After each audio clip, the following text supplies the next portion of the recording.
¿Qué tal?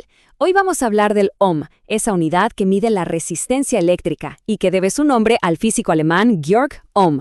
Pero a ver, esto es mucho más que una simple lección de física, ¿eh? Es la increíble historia de cómo la ciencia se lanzó a la aventura de domar y estandarizar una fuerza que es completamente invisible. Y esa es la pregunta del millón, ¿no? Antes de que pudiéramos construir el mundo moderno que conocemos, los científicos e ingenieros se toparon con un desafío gigantesco. ¿Cómo mides de forma fiable algo que ni siquiera puedes ver o tocar? Y ojo, no se trataba de una simple curiosidad académica, para nada. Con la expansión de la tecnología del telégrafo, la necesidad de tener un sistema que fuera consistente y universal se volvió absolutamente crítica para el comercio y la comunicación. Muy bien, metámonos de lleno en esto. Antes de que tuviéramos un estándar, el mundo de la medición eléctrica era, un auténtico caos. A ver, imagínense esto por un segundo. Un mundo donde el metro de un país no mide lo mismo que el de otro. Pues así estábamos. Cada agencia de telégrafos tenía su propia unidad, lo que hacía que la ciencia y el comercio internacional fueran increíblemente difíciles.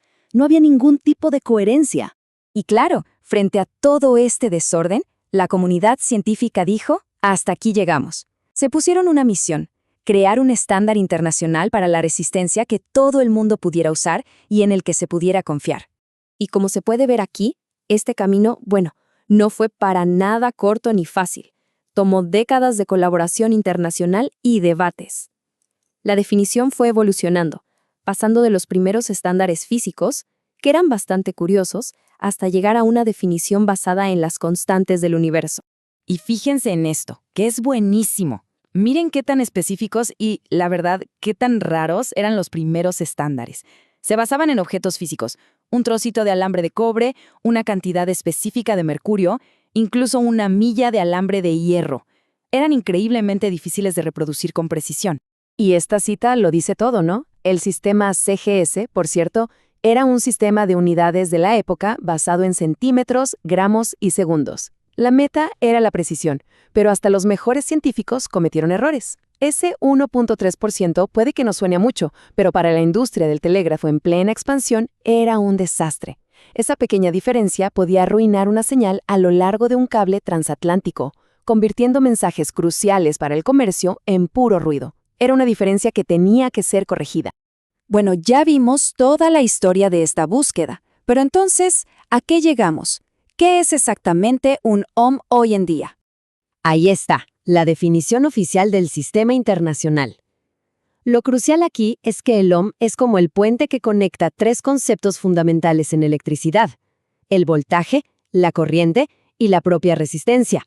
Y toda esa palabrería de la definición, Ohm, se resume en esta fórmula. Simple, elegante, la pura esencia de la ley de Ohm. La resistencia es, simplemente, el voltaje dividido por el amperaje. Para que quede más claro, pensemos en el voltaje, los voltios, como la fuerza o la presión que empuja los electrones a través de un circuito, como la presión del agua en una manguera. Y el amperaje, o los amperios, es el caudal, o sea, la cantidad de electrones que fluyen por segundo. El ohm es lo que se opone a ese flujo. Es como si alguien pisara la manguera. Ok, suficiente teoría. Vamos a lo práctico. ¿Cómo se usa esta unidad que tanto trabajo costó definir en el mundo real? Porque la vemos por todas partes en la tecnología que nos rodea. Y aquí hay algo súper importante. El ohm no solo mide qué tanto se frena la corriente, sino que también es clave para calcular cuánta energía se convierte en calor o en luz. Esto es crucial para diseñar cualquier dispositivo electrónico, desde un simple foco hasta una computadora. Y este es un dato muy útil para cualquiera que le interese la electrónica. El ohm tiene varias representaciones. El símbolo omega es el oficial, claro, pero en diagramas y componentes es muy común ver una R.